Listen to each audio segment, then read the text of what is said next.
Welcome everyone. Morning news के इस session में आप सभी का स्वागत है। मैं विपिन शर्मा आज लेकर हाजिर हूँ आपके सामने आज के समाचार पत्रों में छाई हुई मुख्य खबरें जो आपके दैनिक जीवन को कहीं ना कहीं किसी रूप से प्रभावित करती हैं और काफ़ी रोजगार पर भी इसमें खबरें होती हैं। साथ में कुछ जनरल नॉलेज के क्वेश्चन भी होते हैं जो अभ्यर्थी प्रतियोगी परीक्षाओं की तैयारी करते हैं उनके लिए बहुत ही उपयोगी होते हैं। तो पहली खबर है, डिग्री शिक्षकों का 3 साल में हो सकेगा तबादला। योगी सरकार ने सहायता प्राप्त शिक्षकों जो होते हैं कॉलेजों के उनको बड़ी राहत दी है। ऐसे में प्रदेश के सहायता प्राप्त डिग्री कॉलेजों में कार्यरत शिक्षक जो नियमित आधार पर नियुक्त और स्थायी रूप से पदस्थापित है अब केवल 3 वर्षों की सेवा के बाद अपने स्थानांतरण का अनुरोध कर सकेंगे। इससे पहले यह सीमा 5 साल की थी। नई नियमावली में यह भी प्रावधान है कि शिक्षक संपूर्ण सेवा काल में केवल एक बार स्थानांतरण के हकदार होंगे। इस निर्णय के पीछे योगी सरकार की मंशा है कि इससे शिक्षक समुदाय में सकारात्मक प्रभाव पड़ेगा। आगे है, पशुपालन में डिप्लोमा सर्टिफिकेट भी कोर्स जो है वो शुरू किए जाएंगे। लखनऊ में सोमवार को कैबिनेट बैठक में कई अहम फैसलों पर मोहर लगी है। लखनऊ में अंग्रेजी व विदेशी भाषा विश्वविद्यालय के लिए भूमि आवंटन को हरी झंडी दे दी गई है। जेवर के निकट 3,706 करोड़ के निवेश से लगेगी कौन सी यूनिट? Semiconductor unit.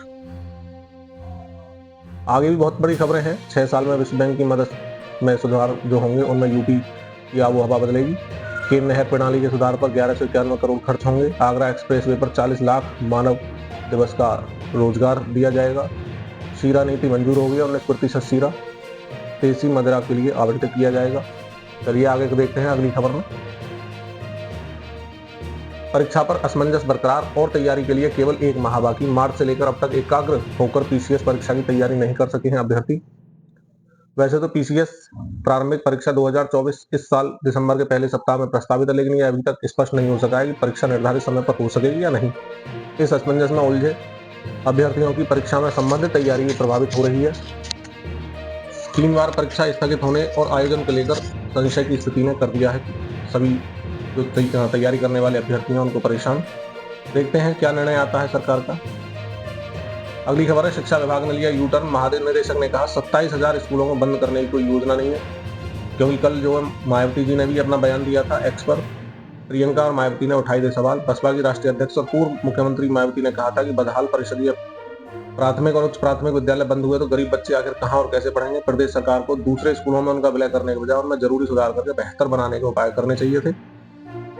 अब आया है बयान डॉक्टर हरिओम जी, प्रमुख सचिव समाज कल्याण विभाग के अंतर्गत आने वाले अनुदान के स्कूलों में पढ़ने वाले बच्चों का हमारे सामने कागजी आंकड़ा 40,000 के लगभग आता है और बच्चों की शिक्षा को लेकर अगर 30 साल पुरानी व्यवस्था में परिवर्तन अगर हो तो इससे किसी का भी कोई नुकसान नहीं होगा। प्रदेश में 27,000 प्राथमिक विद्यालय बंद होने की बात पर जब राजनीति गरमाने लगी तो शिक्षा विभाग ने टर्न ले लिया है। ये उत्तर प्रदेश की खबर है। बसपा नेत्री मायावती और कांग्रेस की राष्ट्रीय महासचिव प्रियंका गांधी ने भी इस मामले का संज्ञान लेकर तीखी प्रतिक्रिया दी। उपचुनाव से पहले बच्चों की शिक्षा को लेकर 25 खलबली के 20 महानिदेशक स्कूल शिक्षा कंचन वर्मा ने स्पष्ट कर दिया है कि 27,000 स्कूलों को बंद करने की अब उनकी कोई योजना नहीं है। आगे खबर है, मूल्यांकन पद्धति में सुधार के ड्राफ्ट पर आज विशेषज्ञ जो है वो करेंगे विमर्श। यूपी बोर्ड मूल्यांकन पद्धति में सुधार के लिए 2 दिवसीय कार्यशाला लगने वाली है आज से। खबर इस तरह से है कि यूपी बोर्ड से संबंधित प्रदेश के 27,000 से अधिक स्कूलों में पढ़ने वाले कक्षा 9 से 12 तक 1 करोड़ से अधिक छात्रों के मूल्यांकन पद्धति में सुधार के उद्देश्य से 2 दिवसीय कार्यशाला आज से सीमेंट यानी राज्य शैक्षिक अनुसंधान एवं प्रशिक्षण परिषद एलनगंज में शुरू होगी। इसमें विशेषज्ञ मूल्यांकन प्रक्रिया में आवश्यक सुधारों पर विचार विमर्श करेंगे। इससे छात्र हित भी होगा। 8 घंटे से अधिक समय बैठे रहने से जल्दी होता है बुढ़ापे का असर। ये उनके लिए है जो ऑफिस में काम करने के दौरान लगातार लंबे समय तक कुर्सी पर बैठे रहते हैं। विज्ञानियों का कहना है कि हमें बीच बीच में ब्रेक लेते रहना चाहिए। एक अध्ययन से पता चला है प्रतिदिन 8.5 घंटे या सप्ताह में 60 घंटे से अधिक बैठने से जैविक उम्र तेजी से बढ़ती है। साथ ही इससे अन्य स्वास्थ्य संबंधी जोखिम भी बढ़ जाते हैं। महत्वपूर्ण बात है कि पैदल चलने से 20 मिनट की गतिविधि भी इसके कुप्रभावों को कम नहीं कर सकेगी। इसके लिए रोजाना 30 मिनट दौड़ने या साइकिल चलाने जैसी गतिविधि थोड़ी बहुत मददगार साबित हो सकती है। आगे खबर है, अनुमति मिलने पर ही हवाई यात्री कर सकेंगे वाईफाई का इस्तेमाल। नागरिक उड्डयन मंत्रालय ने विमान अधिनियम 1937 में बदलाव किया। इंटरनेट के जरिए लैपटॉप, स्मार्टफोन आदि का हो सकेगा उपयोग। सरकार ने सोमवार को स्पष्ट किया कि उड़ान के दौरान वाईफाई के जरिए इंटरनेट सेवाओं का इस्तेमाल यात्री केवल तभी कर पाएंगे जब 3,000 मीटर की ऊंचाई पर पहुंच चुके होंगे। उस समय विमान में इलेक्ट्रॉनिक उपकरणों का उपयोग करने की अनुमति होगी। सरकार ने उड़ान और समुद्री संपर्क नियम 2018 के तहत विमान के भारतीय हवाई क्षेत्र में 3,000 मीटर की ऊंचाई पर पहुंचने के बाद ही मोबाइल संचार सेवाएं देने की अनुमति दी हुई है। ऐसा स्थलीय मोबाइल नेटवर्क के साथ हस्तक्षेप से बचने के लिए किया गया है। तो आप भी अगर हवाई यात्रा करते हैं तो आपको ये खबर जरूर किसी न किसी रूप में प्रभावित करेगी, तो इसका ध्यान रखेंगे।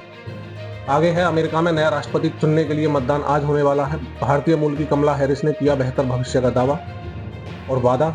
डोनाल्ड ट्रंप ने कहा तीसरे विश्व युद्ध से बचने के लिए उन्हें जिताएं। ओपिनियन पोल बता रहे हैं दोनों प्रत्याशियों के बीच कड़ा मुकाबला देखने को मिलने वाला है। कमला हैरिस ये रही और डोनाल्ड ट्रंप जी रहे। आने वाले 4 वर्षों के लिए अमेरिका और विश्व की दिशा तय होने की घड़ी आ गई है। मंगलवार को प्रातः अमेरिका में नए राष्ट्रपति को चुनने के लिए मतदान शुरू हो जाएगा। देर रात तक शायद तय हो जाएगा कि वहां का अगला पथ प्रदर्शक कौन होगा। वैसे तो राष्ट्रपति चुनाव में 8 प्रत्याशी हैं, पर मुख्य मुकाबला जो है वो भारतीय मूल की उपराष्ट्रपति और डेमोक्रेटिक पार्टी की प्रत्याशी कमला देवी हैरिस और रिपब्लिकन पार्टी के प्रत्याशी पूर्व राष्ट्रपति डोनाल्ड ट्रंप के बीच है।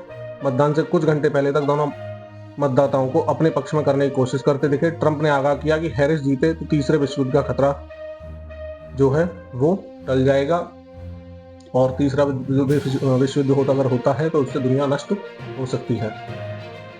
आगे है, सेंसेक्स 942 अंक टूटा। सोने चांदी में गिरावट आई है। सोना जो है 1300 रुपए प्रति 10 ग्राम और चांदी 4600 रुपए प्रति किलो टूटी है। इसका असर जो हुआ है अमेरिकी राष्ट्रपति चुनाव को लेकर हुआ है। तो एक तरफ सोना 1300 रुपए टूट कर अब जो कीमत है सोने की 81,800 रुपए प्रति 10 ग्राम पर आ गई है। वहीं चांदी 4600 रुपए की जोरदार गिरावट के साथ 94,000 रुपए प्रति किलोग्राम पर आ चुकी है। अगली खबर है, दुनिया के कई छोटे देशों से भी बड़ा होगा महाकुंभ का दायरा।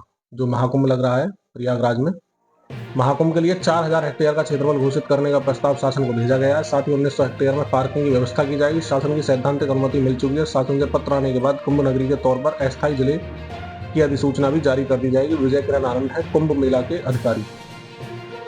तो अगर आप भी स्नान करना चाहते हैं तो अपना धार्मिक आस्था दिखाते हुए महाकुंभ का नजारा भी देख सकते हैं। आगे खबर है, कम या ज्यादा नींद लेने से बढ़ रहा है डिमेंशिया का खतरा। एम्स दिल्ली ने 34 राज्यों और केंद्र शासित प्रदेशों में नींद पर अध्ययन का दावा किया है। 4 से कम 9 घंटे से ज्यादा नींद है खतरनाक। अगर कोई 4 से कम ले रहे हैं तो भी खतरनाक है और 9 घंटे से ज्यादा ले रहे हैं तो भी खतरनाक है। पर्याप्त नींद न लेना इंसान की सोचने समझने और तर्क करने की क्षमता पर असर डालता है। 45 से अधिक उम्र के वयस्कों को 4 घंटे से कम नींद लेना और 9 घंटे से अधिक सोना सोचने समझने की क्षमता का नकारात्मक जो प्रभाव है इसको दर्शाता है। ऐसे लोगों में डिमेंशिया जैसी बीमारी का खतरा बढ़ रहा है। बच्चों के लिए जरूरी नींद, नवजात शिशु 14 से 16 घंटे, शिशु रोज 12 से 16 घंटे यानी झपकी सहित काउंट हो जाएगी। छोटे बच्चे 11 से 14 घंटे झपकी सहित। प्री स्कूलर 10 से 13 घंटे झपकी सहित। स्कूल जाने वाले प्रतिदिन यानी प्रति रात मानो नींद तो रात में ही आती है 9 से 12 घंटे। और किशोर जो है उनके लिए प्रति रात्रि 8 से 10 घंटे नींद बहुत जरूरी है। सोने से 2 घंटे पहले टीवी कंप्यूटर बंद करना है। सोने से 2 घंटे पहले इन्हें बंद करने से मस्तिष्क को आराम और सोने के लिए तैयार होने का भी मौका मिल जाता है। जेवर में लगेगी सेमीकंडक्टर यूनिट, उत्तर प्रदेश से खबर है। प्रदेश सरकार ने सेमीकंडक्टर सेक्टर में वामा सुंदरी इन्वेस्टमेंट के निवेश प्रस्ताव को मंजूरी दे दी गई है। कंपनी यमुना एक्सप्रेस वे औद्योगिक प्राधिकरण क्षेत्र में जेवर के निकट एक विशाल परियोजना स्थापित करेगी। इसमें 3706 करोड़ रुपए का निवेश करेगी। इसके जरिए 3780 लोगों को रोजगार मिलेगा। यह company 2,40,000 unit small panel driver IC display integrated circuit का निर्माण करेगी। कैबिनेट ने सोमवार को आईटी विभाग के प्रस्ताव को मंजूरी दे दी है। MiG-29 विमान जो दुर्घटनाग्रस्त हो गया है। बाल बाल बचा पायलट। पंजाब से आगरा जा रहा था लड़ाकू विमान। नियमित प्रशिक्षण उड़ान के दौरान हो चुका है ये हादसा। जिला मुख्यालय से 28 किलोमीटर दूर बाहा सोनिका कागारोल में सोमवार शाम को वायुसेना का विमान MiG-29 दुर्घटनाग्रस्त हो गया। तेज आवाज के साथ विमान खेत में गिरा और आग का गोला बन गया। पायलट ने कूदकर जान बचाई। चलो जान की नुकसान नहीं हुआ है। इसमें तकनीकी खराबी इसका मुख्य कारण बताई जा रही है। प्राइवेट स्कूलों में प्रवेश के लिए 1 से खुलेगा पोर्टल। ये भी उत्तर प्रदेश की खबर है। 1 दिसंबर से खुलेगा पोर्टल। अभिभावक जरूरी दस्तावेज तैयार कर लें। राइट टू एजुकेशन यानी RTI शिक्षा का अधिकार अधिनियम के तहत दाखिले के लिए RTI पोर्टल को जल्द ही खुलेगा। जो इसके लिए बच्चों के अभिभावकों को आवश्यक दस्तावेज तैयार करने होंगे। शिक्षा विभाग की ओर से पोर्टल खोलने की तैयारियां लगभग पूरी हो चुकी हैं। इससे होता क्या है, इसके तहत पात्र जो अभ्यर्थी होंगे निजी स्कूलों में निःशुल्क प्रवेश पा सकते हैं। पहले से ही सभी प्राइवेट स्कूलों को RTI पोर्टल से जोड़ दिया है, जिससे आर्थिक रूप से कमजोर वर्ग के बच्चों को निजी स्कूलों में पढ़ाई का अवसर मिलेगा। BSA ये लखनऊ की खबर है, लेकिन ये पूरे उत्तर प्रदेश के लिए ही है।